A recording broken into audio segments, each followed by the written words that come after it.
대략 이렇습니다.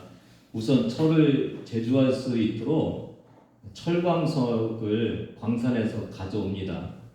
이 철광석에는 약 60%의 철분이 함유되어 있고 40%는 불순물입니다. 용광로에 이 연료와 원료를 집어넣는데요. 연료는 뭡니까? 땔감이죠. 원료는 철광석이죠. 이 두 개를 그림이 보이죠? 그 위쪽에다 이렇게 집어넣는데 거기 설비 중에서 로테이션 슈트라는 것이 있는데요. 이게 이렇게 골고루 원료랑 연료를 이렇게 뿌려준다고 그럽니다. 정확한 위치에 이렇게 갈 수 있도록 아주 과학적이라고 그러는데요. 이게 골고루 뿌려져 갖고 한 번은 연료, 한 번은 원료 이렇게 해서 한 40에서 50층 정도를 정확하게 이렇게 쌓이게 한다고 그럽니다. 그리고 여기에다가 120도, 1200도 정도 되는 그 열풍을 용광로 안에다 이렇게 불어넣는다고 합니다. 그림에 보면은 아래에서 이렇게 불어넣고 있죠. 그러면은 이 연료와 원료가 최대 2300도까지 이렇게 올라가서 철을 녹인다고 그럽니다. 여러분 생각해 보시기 바랍니다. 이 철광석이 왜 불 속에서 녹아야 됩니까? 40%의 불순물이 있기 때문에 그렇습니다. 40%의 다른 광물을 뽑아내야 순수한 철이 될 수 있다는 것을 알 수가 있습니다. 신앙생활도 같은 원리입니다. 하나님께서 믿는 신앙을 순수함을 요구하고 계십니다. 불신앙을 제거해야 신앙의 순수함이 남아있기 때문에 우리에게 이런 과정을 요구하고 계십니다. 신명기 6장 4절 5절입니다. 한번 같이 읽습니다. 시작. 이스라엘아 들으라. 우리 하나님 여호와는 오직 유일한 여호와이시니 너는 마음을 다하고 뜻을 다하고 힘을 다하여 그의 하나님 여호와를 사랑하라. 오직 하나님은 한 분뿐입니다. 그래서 우리가 마음도 다하고 뜻도 다하고 힘도 다해서 하나님만 사랑해야 됩니다. 그게 신앙입니다. 그러니까 다른 것들이 끼어면 안 되고 힘을 다하고 뜻을 다하고 마음을 다해서 오직 하나님만 사랑하는 그 순수한 신앙이 있을 때만 하나님의 백성이 된다는 것을 말씀해 주고 있습니다. 신앙생활을 하고 있는 그 성도들에게도 성경에 보면은 이런 단련하는 일들을 하는데 대표적인 사람이 누굽니까? 욥이죠. 욥이 욥기 23장 10절에서 이렇게 고백하죠. 그러나 내가 가는 길을 그가 아시나니 그가 나를 단련하신 후에는 내가 순금같이 되어 나오리라. 욥 아시죠 여러분요? 자녀들이 죽죠. 재산이 다 없어지죠. 그리고 자기의 몸이 머리 끝부터 발끝까지 망쳐져 있는 그 모습 속에서 그 단련 속에서 욥은 뭐라고 고백합니까? 나를 단련하신 후에는 내가 순금같이 하나님께 나가겠다고. 그래서 이 단련을 통해서 욥이 하나님을 더 잘 알 수가 있었던 것입니다. 출애굽한 이스라엘 백성들도 그 애굽에서의 노예하면서 불신앙의 모습을 걸러내기 위해서 광야의 재련 과정을 거쳤습니다. 신명기 8장 2절입니다. 같이 한번 읽어보겠습니다. 네 하나님 여호와께서 이 40년 동안에 내게 광야 길을 걷게 하신 것을 기억하라. 이는 너를 낮추시며 너를 시험하사 네 마음이 어떠한지 그 명령을 지키는지 지키지 않는지 알려 하십니다. 여기서 낮추시고 시험하사. 왜요? 마음을 녹이기 위해서 낮추시고 시험하사. 그래서 뭐를 보신다고 했어요? 그 명령을 지키는지 아니 지키는지를 본다고 그렇게 말씀하고 있습니다. 성도 여러분, 하나님은 우리에게도 순수한 신앙을 원하고 계십니다.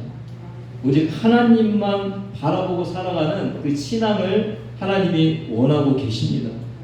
오늘 우리에게 다가온 시련은 우리의 신앙을 순수하게 하기 위해서 우리의 마음을 녹이는 그런 재련을 하는 역할을 한다는 사실을 기억하시기를 바랍니다. 그래서 어렵고 힘들 때 여러분 이 불신앙의 불순물을 다 빼시기를 바랍니다. 그러면은 고난의 열도 사라집니다. 오늘 본문 1절을 보겠습니다. 1절은 저희가 예레미야를 계속 보면서 안타까운 일이지만은 오늘 우리도 이 모습을 바라보기를 원하는데요. 이스라엘의 죽음을 선언합니다. 우상 숭배를 열심히 하다가 이 백성들이 신앙의 불순물이 가득 차갖고 이제는 하나님을 믿는 신앙 공동체로서의 가치가 사라진 것입니다. 1절을 같이 읽습니다. 시작. 어쩌면 내 머리는 물이 되고 내 눈은 눈물 근원이 됐고 죽임을 당한 딸 내 백성을 위하여 주야로 울리리라. 내 머리가 물이 되고 샘물이 되고 그 샘에서 흘러내리는 그 눈물, 그 샘물이 눈물이 되어갖고 내가 실컷 울고 싶다고 그렇게 예레미야가 말하고 있습니다. 얼마나 격한 슬픔에 있으면은 이런 표현을 하겠습니까? 죽음은 헤어짐을 의미합니다. 이별은 슬픔을 가져다 줍니다. 아무리 사랑하는 사람이라도 죽음의 이별에서 자유롭지 못합니다. 죽음은 예의 없이 떠나보내야 합니다. 근데 이게 저희는 이 육신의 이런 헤어짐에 대해서는 되게 많이 와닿는데 오늘 예레미야는 영적인 죽음에 대해서 이야기를 하고 있습니다. 사랑하는 여러분, 육신의 헤어짐만 슬픔이 아닙니다. 영적인 죽음을 눈물 흘리며 슬퍼할 줄 아는 저와 여러분이 되기를 바랍니다. 내 자녀의 영적인 상태를 보면서 이렇게 울어야 됩니다. 우리 아내와 남편의 영적인 사망을 보면서 울으시기를 바랍니다. 그뿐 아니라 내 자신이 영적으로 연약해져 있는 그 모습을 보면서 눈물을 흘릴 줄 아는 저와 여러분이 되기를 바랍니다. 이 시대는 신앙을 이어줄 다음 세대의 종말을 보고 있습니다. 많은 교회의 주일학교와 학생회와 청년회가 사라지고 있습니다. 그러나 더 비참한 것은 이 사라지고 있는 영적인 죽음에 대해서 슬퍼하지 않는다는 것입니다. 다음 세대가 죽어가고 있고 오늘 우리가 죽어가고 있음에도 불구하고 눈물 흘리고 있지 않는다는 것이 더 슬픈 일입니다. 오늘 이 예레미야의 울음을 보면서 우리가 얼마나 영적인 죽음에 대해서 슬퍼하지 않는지를 깨달을 수 있는 그 느낌을 우리에게 주고 있습니다. 오늘 주일학교 교사로 임명된 두 분도 아이들을 향한 이 예레미야의 심정을 가지고 최선을 다해서 섬겨주시기를 바랍니다. 2절입니다. 같이 읽습니다. 내가 광야에서 나그네가 머무를 곳을 얻는다면 내 백성을 떠나가리니 그들은 다 간음하는 자요 반역한 자의 무리가 되리로다. 첫 번째 이 1절은 실컷 너무 슬퍼서 실컷 울고 싶다고 그러잖아요. 근데 2절에서는 뭐라고 해요? 떠나가고 싶다고 그래요. 굉장히 역설적이죠. 왜 떠나가고 싶다고 그럽니까? 그들은 다 간음하는 자요 반역한 자의 무리라고 그럽니다. 한마디로 말하면은 죄인은 사랑하되 뭐는 미워하라고요? 죄는 미워하라는 거예요. 여러분 구별하셔야 됩니다. 죄인을 사랑하기 때문에 그 죄인이 죄 짓고 있는 그 죄까지도 사랑해서 거기 머물면 안 된다는 사실을 오늘 주님께서 말씀해 주고 있습니다. 그래서 차라리 나그네의 숙소가 광야에 있다면 거기 가서 살겠다고 그렇게 예레미야가 이야기를 하고 있습니다. 여러분 냄새나는 죄악 세상에 대한 분리를 우리가 갈망해야 됩니다.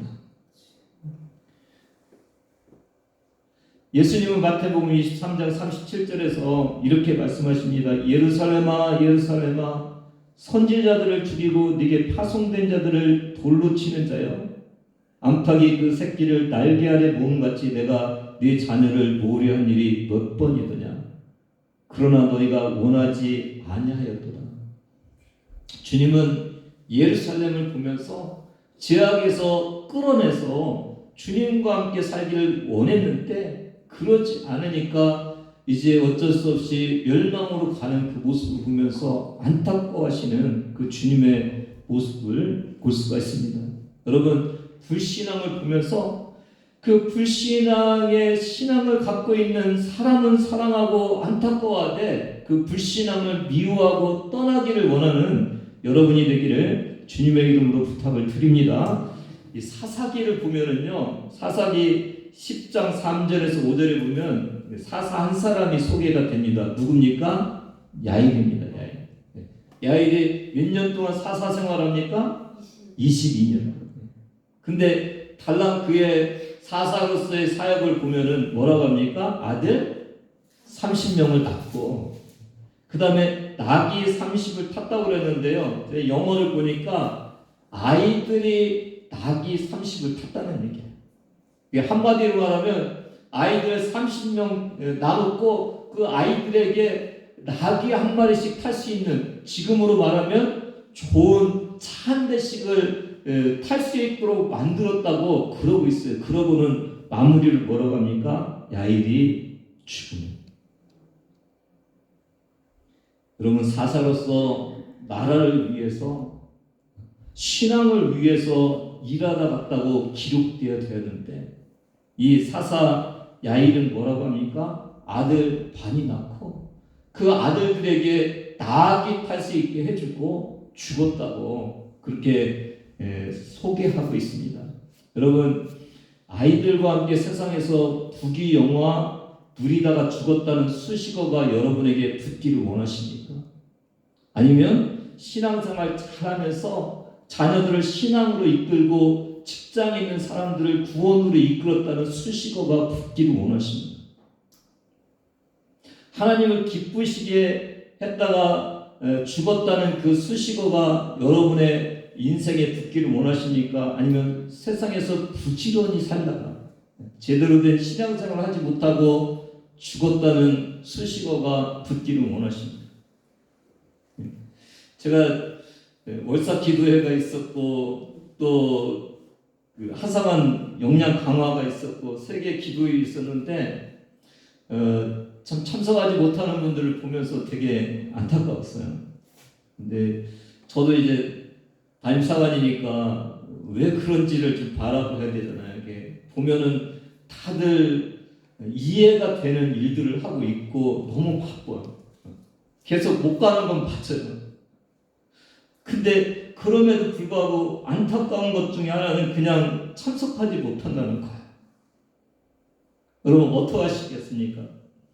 그럼에도 불구하고 삶이 바쁨에도 불구하고 참석해서 은혜 받는 것이 나은 것인가요? 아니면 그냥 바쁜 상태에서 나는 이렇게 살다가 가야 되는 것이 맞는 것인가요? 기도하시기 바랍니다, 여러분. 그냥 여기에 머무르는 것이 그냥 어쩔 수 없는 나의 상황이라고 그러는 것이 그게 우리가 해야 될 일은 아니라고 이렇게 생각이 들어집니다. 변명이 신앙생활에서 통하지가 않죠. 하나님 앞에 갔을 때 제가 이것 때문에 안 됐고 저것 때문에 안 됐고 그렇게 할 수는 없잖아요. 그럼에도 불구하고 이 믿음 안으로 들어가서 신앙 안에 들어가기를 원하는 그런 저와 여러분이 되기를 바랍니다. 다시 말하면은 이해하고 내 상황을 그냥 갖고 믿음 없는 상태로 살지 말고 미워하시기 바랍니다. 내가 신앙생활을 더 못하는 이것에 대해서 안타까워하시는 여러분의 그 심령이 있기를 주님의 이름으로 부탁을 드립니다. 청년들도 지금 이런 훈련을 받고 있다고 생각합니다. 주일학교 다니고 제가 우리 교회 청년들도 이렇게 들어보면은 주일학교 생활 잘하고 우리 선생님들이 잘 길러줬어요. 근데 이제 대학에 들어가고 직장에 일을 맡기 시작하니까 이 신앙이 흔들리는 거예요. 왜요? 뭐가요? 세상 일이 신앙생활을 잘 못하게 만드는 거죠. 맞죠? 근데 그럼에도 불구하고 여러분 그리스도인으로서의 거룩은 분리는 세상과 분리돼야 그리스도인다운 그리스도인입니다. 세상 안에서 그리스도인으로 살아가는 것은 그냥 이름뿐인 그리스도라는 사실을 여러분 기억하시기를 바랍니다. 세상에 살기 위해서 그냥 신앙생활하는 것이 아니라 세상에 살면서도 죄악에 빠지고 불신앙의 그 불결한 요소들이 들어갔을 때 여러분 그곳에서 헤어나오기를 갈망하는 여러분 되기를 주님의 이름으로 부탁을 드립니다. 3절입니다. 여호와의 말씀이니라. 같이 읽습니다. 시작. 여호와의 말씀이니라. 그들이 화를 담김같이 그들의 혀를 놀려 거짓을 말하며 그들이 이 땅에서 강성하나 진실하지 아니하고 악에서 악으로 진행하며 또 나를 알지 못하느니라. 저는 다가온 말씀이 이 땅에서 강성하나 진실하지 아니하고 그 신앙생활과 세상생활에 두 가지 표현이 있는데 세상생활은 뭐라고요? 강성하나 진실하지 못하고. 그러니까 나의 유익과 나의 강함이 진실을 먹어버리는 거예요. 그래서 세상에 사는 사람들을 보면은 어때? 그냥 나의 유익이 모든 것을 다 합리화 시켜버려요. 그렇죠? 근데 신앙생활은 뭡니까? 진실하나? 그러니까 진실이 강성함을 이기는 거예요. 차라리 내가 조금 못 살아도 진실 때문에 희생되면서 믿음 생활하는 것이 신앙생활이야.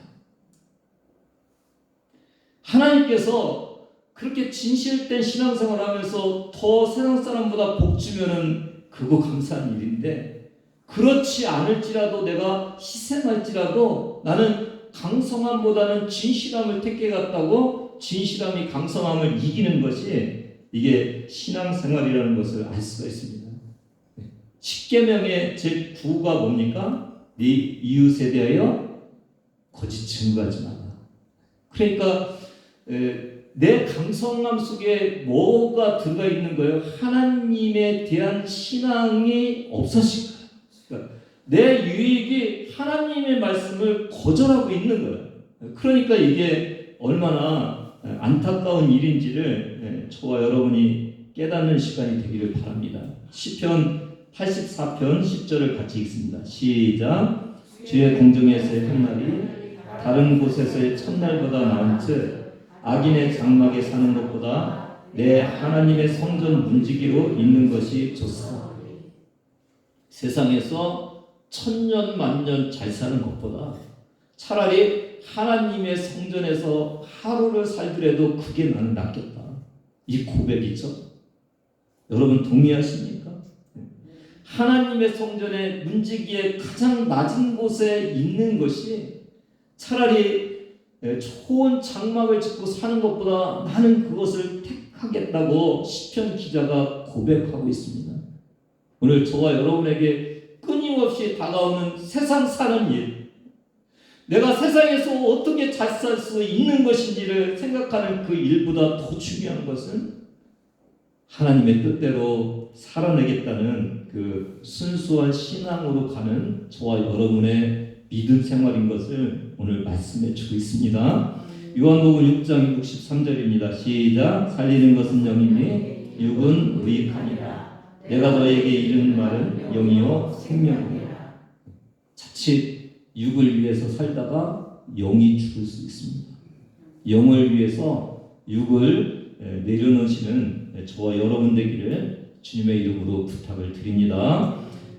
그 다음에는 오늘 이 본문에서 3절에서 뒤에 나를 알지 못하느니라. 여기서 안다는 말은 지적으로 안다는 것이 아니라 경험을 통해서 안다는 그런 의미입니다.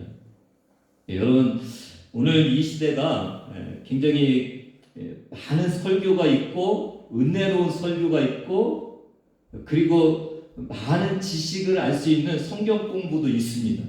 그래서 오늘 사는 그리스도인들은 참 많이 압니다. 근데 문제는 경험이 없다는 거예요. 교회 안에서의 삶 속에서는 하나님을 많이 아는데 교회 밖에서 하나님을 만난 경험이 굉장히 부족하다는 거죠. 그럼 아브라함을 한번 생각해 보세요. 아브라함이 아들을 주겠다고 그랬잖아요. 자손을 별과 같이 많게 하겠다고 하나님께서 말씀해 주셨는데 그게 언제 일어납니까? 첫 시작에 사라가 90살, 아브라함이 100살이 됐을 때 그때 한 아들을 얻으면서 하나님을 경험하면서 주님은 약속을 지키시는 분이라는 것을 알게 되는 거죠. 그렇죠? 그 약속만 가지고 하나님을 몰랐잖아요. 자꾸 왜 안 주십니까? 안 주십니까? 그랬잖아요. 근데 그 아들을 받고 나서 역시 하나님은 약속하신 대로 지키시는 분이라는 것을 알았던 거죠. 여러분, 오늘 설교의 이 현장에서 여러분이 들은 이 말씀이 어디에서 하나님을 만나는 경험이 되어야 됩니까? 삶 속에서요. 나를 위해서 십자가에서 피 흘려서 돌아가신 예수 그리스도의 사랑이 어디에서 경험되어야 됩니까? 여러분의 삶 속에서요. 오늘 저와 여러분에게 이 삶의 경험이 간증이 있어야 진짜 하나님을 안다는 사실을 기억하시는 여러분 되기를 바랍니다. 그냥 말씀만 알으면은, 그냥 내 삶의 주님이 어떤 분이라는 지식적인 지식만 가지고 있으면은 여러분은 알고 있으나 알지 못하는 이상한 그 믿음을 가질 수 있다는 사실을 저와 여러분이 다시 한번 깨닫는 그런 시간이 되기를 바랍니다. 4절에서 6절은 이 하나님을 떠나 있는 머리로서만 알고 있는 이스라엘 백성들의 이 모습을 보는데요. 4절 한번 같이 읽어보겠습니다. 시작. 너희는 각기 이웃을 조심하며 어떤 형제든지 믿지 말라. 형제마다 완전히 속이며 이웃마다 다니며 비방합니다. 이 완전히 속이면은 히브리어로 따라해보세요. 아콥 야콥. 아콥 야콥 누구가 떠올라요? 야곱이라고. 야곱이 이렇게 속이는 것 같이 그렇게 속이고 다 살아가고 있는 그 모습을 보고 있어요. 그러니까 여러분 보세요. 여기 4절에서 6절에 보면 거짓, 속임, 비방, 진실하지 않는 말, 악을 행하기에 지쳐 있는 모습들, 하나님 알기를 싫어하는 마음. 그러니까 저와 여러분의 삶 속에서 내가 진짜 진실된 신앙을 가지고 있는지, 내가 하나님 뜻대로 살고 있는지는 어디를 통해서 이렇게 바라봐야 돼요? 내가 거짓을 습관적으로 하고 있는지, 내가 삶의 현장 속에서 진짜 하나님의 말씀에서 떠나 있는지, 하나님의 말씀을 듣고 순종하고 있는지를 보면서 우리를 알 수 있다는 것을 알 수가 있습니다. 저는 오늘 그 7절을 중심으로 해서 마지막 사랑은 연단입니다라는 제목으로 말씀을 전하고 있습니다. 7절을 같이 읽습니다. 시작. 그러므로 만군의 여호와께서 이와 같이 말씀하시되 보라 내가 내 딸 백성을 어떻게 처치하고 그들을 녹이고 연단하리라. 예레미야의 특징 중에 하나는 왜 너희가 포로 생활을 해야 되는지, 왜 너희가 그렇게 어려운 상황 속에 들어가야 되는지에 대해서 조목조목 재판을 하듯이 그들의 잘못된 부분들을 끌어오잖아요. 오늘 그러므로라는 말이 있죠. 그러므로 너희가 나를 믿지 않고 나를 의지하지 않고 그 불순을 껴있는 잘못된 신앙생활을 하고 있으므로 만군의 여호와가 이같이 말씀하시되 내가 내 딸 백성을 어떻게 처치하고, 우리가 이 예레미야를 통해서 계속 하나님의 그 사랑을 바라보는데요, 여전히 뭐라고 불러주세요? 내 딸 백성이라고 불러주세요. 죽어있는 이스라엘 백성들을 바라보면서도 아직도 여전히 하나님은 그 죄악 속에 있는 이스라엘 백성을 바라보면서도 내 딸 내 백성이라고 불러주셔요. 그리고 고민하고 계세요. 어떻게 해야 살릴까? 그러면서 마지막 뭐라고 그러십니까? 그들을 녹이고 연단해요. 마치 버려진 고철을 주워다가 풀무불에 집어넣어서 불순물을 다 빼고 진짜 좋은 철을 다시 생산해서 쓸모있는 철이 되게 하듯이 죽어져 버리고 우상 숭배하고 하나님의 말씀을 듣지 않고 꺼져가고 죽어가고 있는 이 이스라엘 백성들을 내 딸 내 백성이라고 하면서 그들을 마지막으로 살리기 위해서 녹이고 연단시킨다고 말씀하고 계십니다. 제가 마지막이라고 했는데요, 이 연단 과정은 마지막에 꼭 하는 건 아니에요. 근데 오늘 이스라엘 백성들의 연단 과정은 마지막이고 마지막 사랑의 하나님의 행위이신 것을 저와 여러분이 생각하시는 그런 시간 되기를 바랍니다. 처음에 하나님이 말씀하셨잖아요. 가나안 들어가기 전에 말씀하셨잖아요. 너희는 내 말에 순종하면서 말씀대로 살아야 산다고요.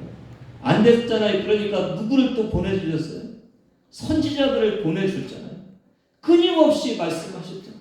그럼에도 불구하고 듣지 않고 귀를 닫고 마음을 닫아버린 이 불순물이 가득 찬 이 이스라엘 백성들을 바벨론으로 포로로 보내잖아요. 근데 그 포로로 보내는 것이 하나님의 죽어버린 이스라엘의 신앙을 살리는 마지막 사랑의 연단이라는 거예요.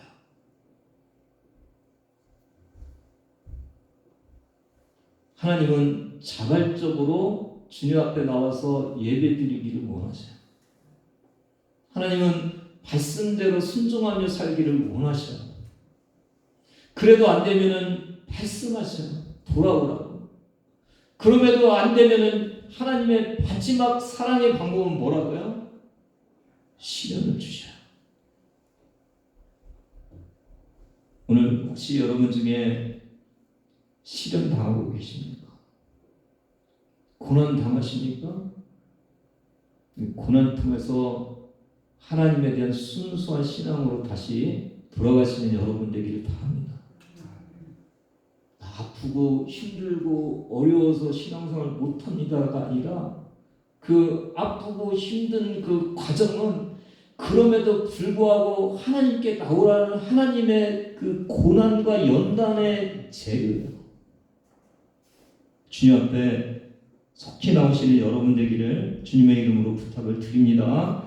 이스라엘은 그 애굽에서의 400년 동안의 불순물을 40년 동안 걸러냈어요. 마지막은 아니에요, 연단이에요. 근데 연단의 주목적이 뭐라고요? 순수함으로 다가가게 하는 거예요. 다윗은요, 사울 같은 왕이 되지 않고 진정한 하나님의 왕이 되기 위해서 13년 동안 연단을 받아요. 오늘 여러분도 실패의 광야, 아픔의 광야, 자녀의 광야를 지나갈 것입니다.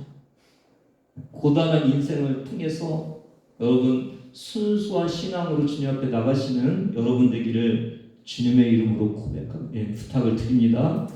정금같이 순금같이 하나님께 나가는 그런 신앙이 있을 때 여러분의 고난과 어려움은 진정한 가치를 갖게 된다는 사실을 기억하시기를 바랍니다. 잠언 17장 3절입니다. 같이 읽습니다. 시작. 도가니는 은을, 풀무는 금을 연단하거니와 여호와는 마음을 연단하십니다. 아멘. 네, 오늘 많은 연단 중에서 이 마지막 연단, 이스라엘 향한 살리고 싶은 이 마지막 연단, 그럼에도 불구하고 사랑하시는 그 주님의 사랑을 저와 여러분이 다시 한번 기억하시는 그런 시간이 되기를 바랍니다. 빨리 우리도 그 심정을 깨달으면서 놓지 않으시고 끝까지 내 딸 내 백성이라고 말씀하시면서 재련해갖고 다시 내 백성 만들고 싶은, 다시 살리고 싶은 그 하나님의 심정이 오늘 저와 여러분의 마음속에 전해지기를 바랍니다. 비록 내가 지금 힘들고 어렵고 신앙생활하기에 지쳐있는 그 상황 속에서도 여전히 하나님은 나를 돌아오기를 원하시고 순수한 신앙으로 주님 앞에 나오기를 바라는 그 귀한 마음을 오늘도 여러분의 마음에 담으시기를 바랍니다. 12절부터 14절 말씀을 같이 읽습니다. 시작. 지혜가 있어서 이를 깨달을 만한 자가 누구며 여호와의 입의 말씀을 받아서 선포할 자가 누구인고 이 땅이 어찌하여 멸망하여 광야같이 불타서 지나가는 자가 없게 되었느냐.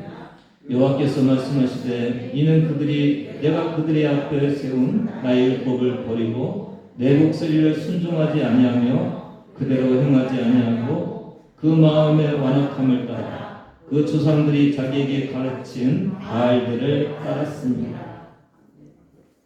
오늘 그 청소년 영문학생 주일을 우리가 하나님께 드리고 있는데 예배로 이 모습을 보면서 오늘 신앙 어른들의 세속화를 통해서 하나님이 뭐라고 말씀하신다고요?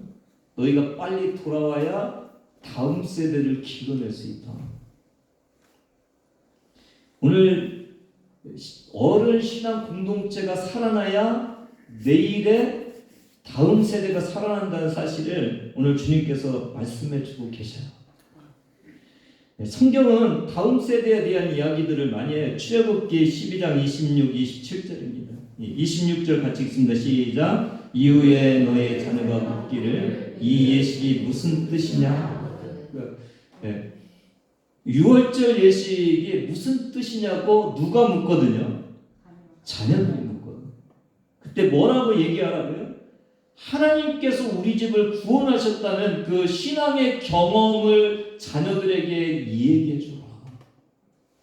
그 신명기 6장 20절도 마찬가지죠. 20절만 읽겠습니다. 시작. 후일에 내 아들이 내게 묻기를 우리 하나님 여호와께서 명령하신 증거와 규례와 벽도가 무슨 뜻이냐 하거든. 22절. 곧 여호와께서 우리의 목전에서 크고 두려운 이적과 기사를 애굽과 바로와 그의 온 집에 베푸시고 뭘 얘기하라는 거예요? 경험을 얘기해요. 기적의 사건을 얘기하는 거예요. 24절 시작. 여호와께서 우리에게 이 모든 규례를 지키라 명령하셨으니 우리의 하나님 여호와를 경외하며 항상 복을 누리게 하기 위하심이며 또 여호와께서 우리를 오늘과 같이 살게 하려 하십니다. 그렇죠. 경험을 가지고 그 하나님을 알고 하나님의 말씀대로 살으라고 그렇게 한다는 거예요. 근데 20절 보니까 후일에 네 아들이 네게 붙거든. 청소년 영문학생지를 맞이해서 부세권 옥천교회에 우리 청년 여러분들이 내가 먼저 경험하는 신앙을 갖기를 갈망하시는 여러분 되기를 바랍니다. 그래야 다음 세대를 내가 경험한 하나님을 가르쳐낼 수 있습니다. 하나님은 마지막 사람인 연단을 통해서라도 이스라엘 백성들을 다시 뜨거운 순수한 신앙으로 돌아오기를 원하셨습니다.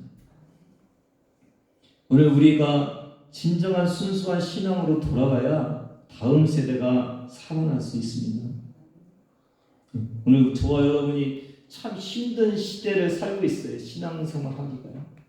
여러분 나의 환경 때문에 변명하지 마시고 세상 살기 위해 믿음 버리지 마시고 그럼에도 불구하고 주님의 말씀으로 믿음으로 그 불순물을 제거해 나가서 하나님이 인정하시는 그런 저와 여러분의 귀한 신앙이 되기를 주님의 이름으로 축복합니다.